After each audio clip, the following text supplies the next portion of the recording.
Amados e meus queridos irmãos, nós estamos de volta para trazermos mais uma videoaula. Desta vez nós queremos trazer um breve, sucinto e objetivo comentário sobre a lição de número 2, com base em Marcos, capítulo 2 e o capítulo 3, pois nesse trimestre nós estamos estudando o livro de Marcos. Semana passada a gente deu início falando sobre o capítulo 1 e nessa semana de hoje nós vamos falar sobre o capítulo 2 e o capítulo 3 e o tema desta semana é a oposição ao servo. Diante desse tema nós vamos ver a partir do capítulo 2 todas as oposições que se levantaram sobre o ministério de Cristo. A gente vai ver que a partir da cidade de Cafarnaum, essas oposições elas vão se levantar de uma forma a qual a gente vai observar nessa lição, que vai ser em todas as esferas do ministério de Jesus.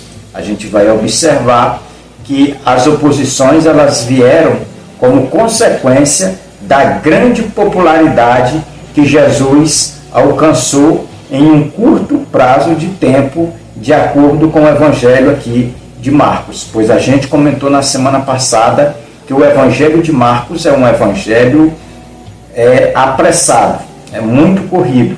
Ele é resumido quando comparado com os outros evangelhos. Então aqui no capítulo 1, a gente viu a popularidade de Jesus crescendo de uma forma muito rápida em toda a Galileia, em todas as cidades circunvizinhas a Cafarnaum.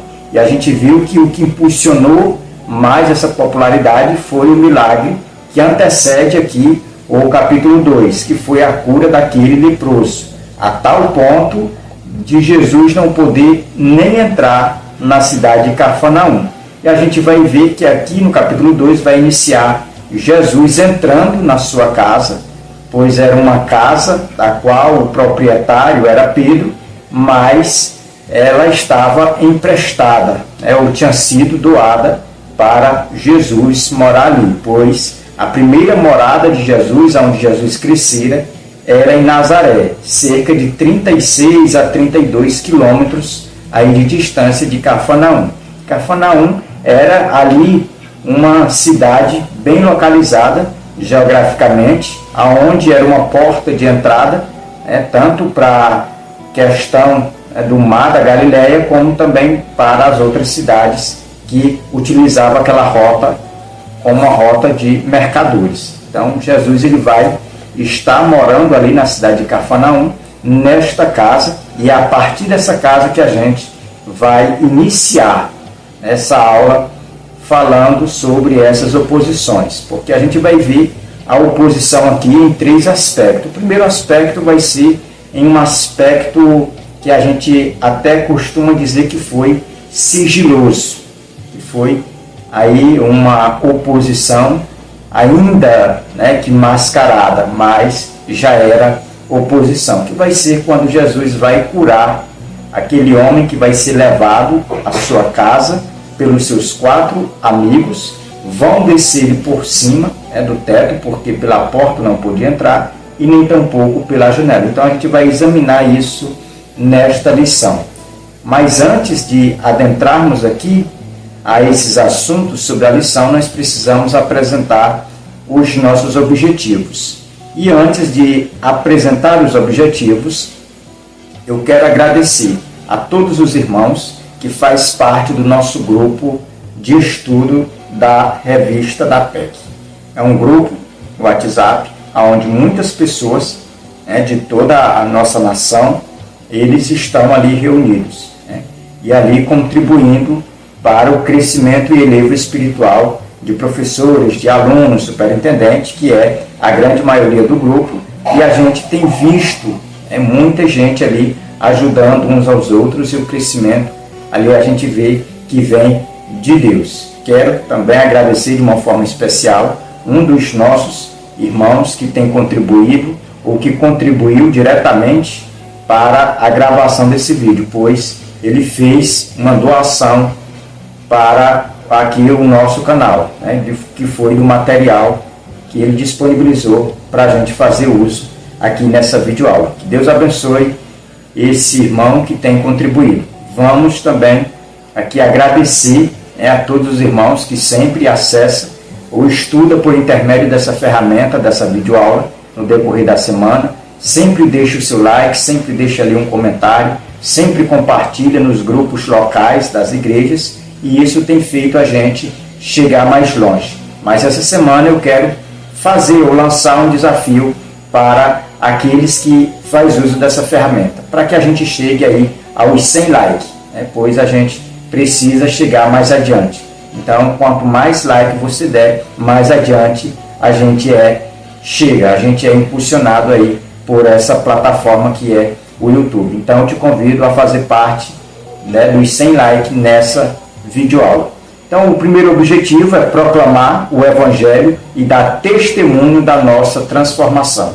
O segundo objetivo, perseverar na fé em Jesus, mesmo sob críticas e acusações. E o terceiro e último, acolher todos quanto queiram conhecer Jesus e libertar-se dos pecadores. Então, esses são os objetivos que vão ser trabalhados ou tratados nessa videoaula. Então, eu te convido a ficar comigo até o final dessa videoaula para juntos nós aprendermos sobre essas oposições.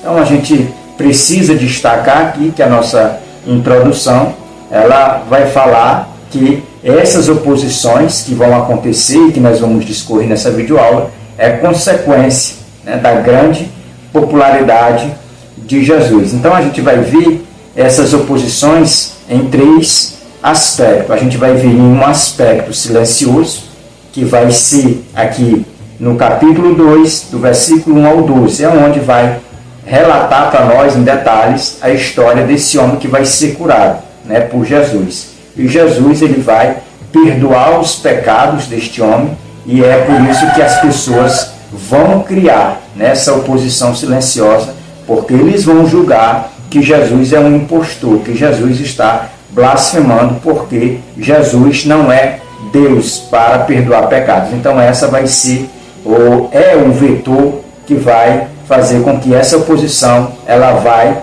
deixar de ser silenciosa e vai se tornar aí o segundo ponto da lição, que vai ser a oposição explícita. E o terceiro, ou a terceira oposição, é uma oposição cruel, que já vai ser aquela oposição em um tipo mais avançado, onde eles vão procurar ou criar, né, oportunidades para tirar a vida de Jesus, para ceifar a vida de Jesus. Então a gente vai ver a oposição ao ministério de Jesus nesses três estágios. Vamos dizer que é o estágio inicial, que é a oposição silenciosa, o estágio médio, que é a explícita, que vai ser colocada diante de todos, e vai ser a avançada, que é a oposição cruel. Mas antes de falarmos qualquer coisa sobre essas três oposições, ou esses três tipos de oposições encontrados aqui no capítulo 2 até o capítulo 3, nós precisamos apresentar o nosso textual, que se encontra em Marcos 3, e o versículo de número 6, que diz: retirando-se os fariseus, conspiravam logo com os herodianos contra ele, e como lhe tirariam a vida. Então nós vamos ver que o textual ele já vai estar enquadrado aqui na terceira oposição de Jesus, que é onde os fariseus, que era ou que fazia parte do Sinédrio, que era o conselho formados por fariseus e saduceus, mas a maioria era fariseus, eles vão se reunir com os herodianos. Os herodianos era outra classe, né, que havia ou que fazia parte da cultura judaica da época de Jesus. Então é mais um grupo desta seita que é conhecido como os herodianos. Ainda existia mais grupos, mas a gente vai ver aqui a associação dos fariseus com os herodianos para destruir, né, para caçar a vida de Jesus, tirar, ceifar a vida de Jesus. Agora nós vamos ler aqui a nossa verdade prática, e eu preciso que você acompanhe, que diz: servir a Cristo também significa ser fiel e corajoso em meio às provações e perseguição. Então perceba que a nossa verdade prática, ela nos diz ou nos informa que servir a Cristo também significa, é sinônimo de fidelidade e de coragem em meio às perseguições e provações. Que a nossa verdade prática está nos dizendo que nós não podemos parar diante das perseguições, que nós não podemos retroceder diante das provações, mas que nós devemos avançar, sendo corajoso e fiel ao nosso chamado, sendo fiel ao nosso Senhor, sendo fiel àquele que nos chamou, que nos capacitou. Então, nós precisamos entender que essas atribuições, fidelidade, coragem, ela faz parte, ou deve fazer parte, na vida de toda pessoa que é seguidor de Jesus. Então, o primeiro ponto da lição, nós vamos falar sobre a oposição silenciosa, que é com base aqui do versículo 1 até o versículo 12 do capítulo 2 de Marcos. E a gente vai ver o primeiro tópico, o paralítico e seus amigos. Aqui nesse tópico, a gente vai ver o comentarista ele descrevendo para nós, com uma riqueza de detalhes, acerca do paralítico, que vai ser o pivô, né, desse milagre que Jesus vai operar ali na sua casa, em Cafarnaum, e os seus 4 amigos. A gente vai ver aqui nesse fato narrado, escrito por João Marcos, que esses 4 homens que vai levar esse paralítico, eles eram amigos de verdade, amigos verdadeiros. Ele fazia parte daquele grupo que levava pessoas a Jesus. Hoje, na atualidade, a gente vê muito isso, que existe esses 2 grupos, os que impedem das pessoas chegarem a Jesus e os que levam as pessoas a Jesus. A gente vê que a multidão vai impedir daquele homem que estava precisando de Jesus, precisando do olhar, precisando dos cuidados, precisando da cura de Jesus. Ele vai ser impedido pela multidão, que aglomerou de tal ponto de que não podia entrar pela porta nem pela janela. Então esse grupo da multidão, ela impedia, né, desse homem ser curado. Mas vai se levantar uma minoria, 4 homens, 4 amigos verdadeiros, que não desistiram daquele seu amigo que estava acamado. Então eles vão empreitar agora uma lida de levar este homem a Jesus. Vão pela porta, pela janela, e não conseguem, porque tem obstáculos. Então eles decidem criar uma outra estratégia, mas não desiste do objetivo. E a estratégia era subir com muito esforço por cima da casa, abrir uma clareira e descer em cordas aquele homem naquele leito. E vai ser ali aonde a gente vai ver que Jesus ele vai ver a fé, a fidelidade, o esforço e a coragem daqueles 4 homens e do que estava acamado. E é naquele lugar, naquele momento, que Jesus vai liberar uma palavra de perdão. Naquele momento que Jesus vai perdoar os pecados daquele homem. E aonde vai ali gerar o início dessa grande oposição silenciosa. Tópico 2, Jesus e seus opositores. Então, quando Jesus ele vê aquele homem descendo naquelas cordas, Jesus olha para cima, vê a fé daqueles homens que estão descendo, aquele homem que está acamado. Jesus agora, ele perdoa os pecados daquele homem.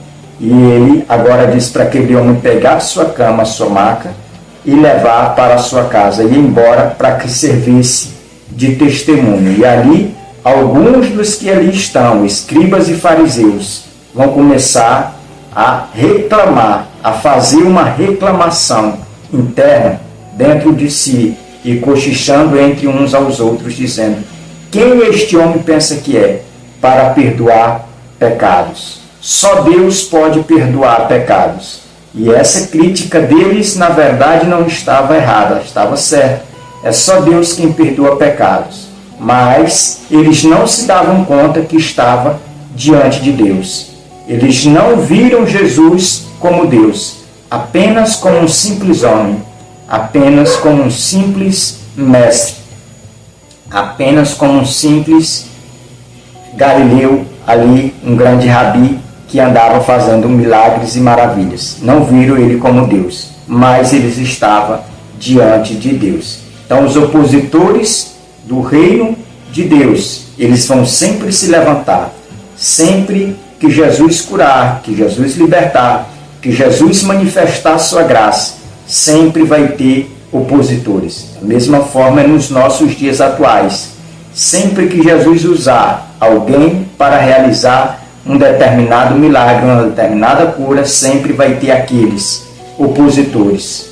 Porque a Bíblia diz que o mundo odeia aqueles que seguem a Cristo, porque primeiro odiou o próprio Cristo. Então, a gente precisa ter esse entendimento, que a igreja, ela sempre vai ser odiada, ela sempre vai ter oposição por parte do mundo. Terceiro tópico do primeiro ponto, perdão de pecados. Aqui, com base no versículo 9, a gente vai ver que Jesus ele vai ser confrontado, e aí Jesus vai fazer uma pergunta para todos aqueles que estavam criticando em seus corações acerca de Jesus perdoar os pecados. Jesus vai lançar uma pergunta para eles, dizer qual é o mais fácil, é dizer a esse homem levanta e anda, ou dizer a ele perdoados estão os teus pecados. E aí Jesus vai dizer, para que vocês saibam que o Filho do Homem, ele tem autoridade. Eu digo a este homem, perdoados estão os teus pecados. E a história vai dizer que Jesus, quando ele faz o uso dessa autoridade para perdoar os pecados daquele homem, ali imediatamente o milagre sobrenatural vai acontecer. Os pecados dele vai ser apagado. E ali os opositores, eles vão ficar confusos, porque o homem natural, ele não compreende as coisas espirituais, porque elas se discernem espiritualmente. Eles eram oposição, porque eles não tinham a presença de Deus para entender ali aquele milagre, para entender a dinâmica daquela cura. Ponto 2 da nossa lição, oposição explícita. Aqui é do versículo 13 até o 22, dando continuidade, pois o primeiro ponto foi uma exposição aí até o versículo 12. Aqui agora vai ser do 13 ao 22. O primeiro tópico, reunião com os pecadores. Aqui a gente vai ver que na oposição explícita vai vir alguns fatos à tona. Por exemplo, vai ser tratado algumas questões que os fariseus achavam que eles tinham prioridades. Por exemplo, vai ser tratado acerca das tradições humanas versus o mandamento divino, ou a lei propriamente dita, a lei de Deus. A gente vai ver que eles vão colocar em xeque a questão da consagração dos discípulos de Jesus, aonde vai ser comparado a consagração dos discípulos de João com os discípulos de Jesus. E a gente vai ver que eles vão se reunir com esse propósito, já de se opor e de uma forma explícita, para que todo mundo entenda e veja que Jesus, na visão deles, estava sendo um falso mestre. Era isso que eles imaginavam. Então, por isso que essa oposição ela vai ser explícita, não vai ser mais aquela oposição interna, silenciosa, dentro dos seus corações, mas agora ela vai ser manifesta. E os motivos já não vão ser mais a questão da cura, mas eles já vão colocar em xeque a questão do jejum e das tradições humanas, até mesmo da guarda do sábado. Tudo isso a gente vai ver aqui nessa exposição do capítulo 2 de Marcos. Primeiro, reunião com os pecadores. Aqui é o primeiro ponto que eles vão usar, como ponte para poder chegar no objetivo final deles. Eles vão dizer que Jesus ele vai sentar com os pecadores, que é os cobradores de impostos. É onde Jesus ele vai ser taxado de um falso mestre, porque ele vai sentar com os publicanos, as prostitutas vão andar porque vão reconhecer que são pecadores e que precisam da graça e vão seguir a Jesus. Então Jesus ele vai ser reprovado pelos fariseus, pelos escribas, exatamente por isso, porque Jesus ele andava com os publicanos, aonde as sinagogas elas rejeitavam essa classe de pessoas. Tanto os publicanos como pecadores, eles não tinham direito de entrar numa sinagoga, de cultuar. Mas com Jesus, eles vão ter essa liberdade. Eles vão poder se assentar à roda de Jesus para ouvir os ensinamentos do reino dos céus. E aqui vai ser o primeiro ponto, ou vamos dizer que vai ser o ponto de partida dos fariseus para criticar e se opor de uma forma explícita ao ministério de Jesus. Segundo, eles vão falar sobre a negligência do jejum. Aqui nesse tópico nós vamos ver que eles vão confrontar Jesus e a alegação deles é: por que os teus discípulos não fazem esse jejum, que era uma ordenança para todos os judeus? Eles estavam se referindo àquele jejum anual que Israel fazia uma vez por ano na festa da expiação. E aqui Jesus ele vai tomar a palavra e vai dizer, vai levar, ou vai direcionar aquela crítica, aquele pensamento errôneo dos fariseus e dos escribas para a sua própria pessoa. É onde Jesus vai dizer que agora não era necessário eles jejuarem. O tempo não era para que eles jejuassem, porque eles estavam na presença do noivo. Mas depois que o noivo fosse tirado da presença deles, aí sim eles teriam que jejuar. Então a gente vê que Jesus ele vai confrontar, Jesus ele vai vencer toda essa oposição, mostrando a verdade.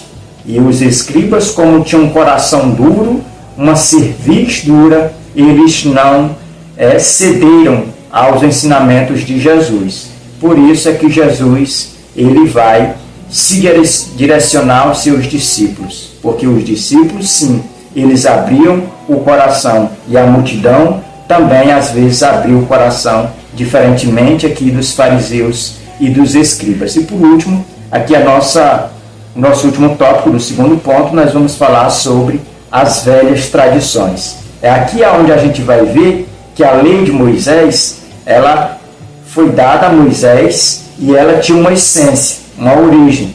E a gente vai ver que ela vai vir acompanhada de alguns preceitos. E o que os fariseus faziam, os escribas? Eles pegavam, interpretavam da forma deles, e eles davam mais atenção à interpretação errônea deles, que eram os preceitos, e às vezes deixava de lado a essência. E é por isso que a gente vai ver que eles vão ser confrontados. Eles vão com a intenção de confrontar Jesus em cima das tradições, e Jesus ele vai, com a explicação dele, desmontar toda vamos dizer que aquelas palavras que eles tinham arquitetado para querer dizer que Jesus era um impostor. A gente vai ver que Jesus vai mostrar para eles o verdadeiro objetivo da lei, vai mostrar para ele a vida, a parte da vida, o espírito da lei, que é aí a essência, que é o ponto crucial da lei, que era o amor. Não eram para eles se prenderem ou perderem tempo observando as tradições humanas. Terceiro ponto da lição: oposição cruel. Aqui ainda é o finalzinho do capítulo 2 e o início aqui do capítulo 3, o versículo 25, aonde a gente vai ver o primeiro tópico falando sobre por que valorizou as pessoas acima dos costumes. Aqui a gente vai ver que o que vai motivar essa oposição cruel deles quererem tirar a vida de Jesus, tentar contra a vida de Jesus, é consequência de que Jesus vai colocar o amor, o cuidado, as pessoas acima dos costumes. Jesus vai dizer para os fariseus e para os escribas: olha, se vocês tiverem que escolher entre pessoas e costume, fique com as pessoas. E isso vai ser uma afronta para os fariseus e para os escribas. vai ser o motim, vai ser o motivo pelo qual eles vão procurar se unificar com os herodianos para tirar a vida de Cristo. Segundo tópico, porque fez o bem. Perceba que Lucas, lá no seu evangelho, vai dizer a Teófilo que Jesus ele percorreu todas as partes, fazendo bem a todos. E aqui em Marcos a gente vai ver no versículo 4 que isso vai ser um fator pelo qual a oposição ela vai se tornar cruel com relação ao ministério de Jesus. É só porque Jesus ele andava ou andou em todas as partes, como a gente viu no capítulo 1, andou em todas as partes, em toda a circunvizinhança ali da Galileia, em todas as, vamos dizer que os interiores ali da Galileia, todos os vilarejos, todas as cidades, todas as aldeias, pregando e fazendo bem. Era libertando os cativos, pregando o evangelho aos pobres, era libertando do vício, libertando ali da escravidão diabólica, de doenças, todo tipo de enfermidade, Jesus curava, fazia o bem a todos. E isso vai ser um vetor para que os fariseus e os herodianos procurem tirar sua vida, só pelo simples fato dele fazer o bem às pessoas. Terceiro, porque não recuou. Perceba que diante da pressão, Jesus ele não se curva. Diante da pressão e opressão dos seus opositores, Jesus avança, porque Jesus ele entendia que ele tinha que cumprir a agenda de Deus. Ele tinha que cumprir ali a proposta que Deus tinha lhe entregado, que era de pregar o Evangelho. Lembra do que a gente leu a semana passada, quando Jesus pregava em uma sinagoga, e ele abriu o livro de Isaías no capítulo 61, onde diz: o Espírito do Senhor Jeová está sobre mim porque me ungiu para pregar o Evangelho aos pobres. Então Jesus estava vivendo isso na íntegra, e a gente vê que Jesus ele não recuava diante da pressão, diante da perseguição, pois procuraram levar ele a um despenhadeiro, lançá-lo lá embaixo, apedrejá-lo, mas ele não recuou, ele partiu para cima, porque ele entendia que ele tinha esse chamado, que o papel dele era anunciar. Então aqui a gente entende que Jesus ele cumpriu fielmente, corajosamente o seu ministério. Não se rendeu às pressões. Da mesma forma, a igreja dos últimos dias, ela não pode se curvar diante das perseguições, mas tem que avançar, porque fazendo isso, ela vai estar cumprindo fielmente o seu propósito, que é de pregar o Evangelho do Reino de Deus. Então nós, como igreja, precisamos entender o nosso papel. Nós precisamos saber que nós fomos chamados por Deus. Deus é quem vai nos sustentar diante das adversidades da vida. E assim fazendo, Deus ele será honrado. Assim fazendo, nós estaremos fazendo a vontade de Deus. Que Deus abençoe. Até a nossa próxima aula, em nome de Jesus.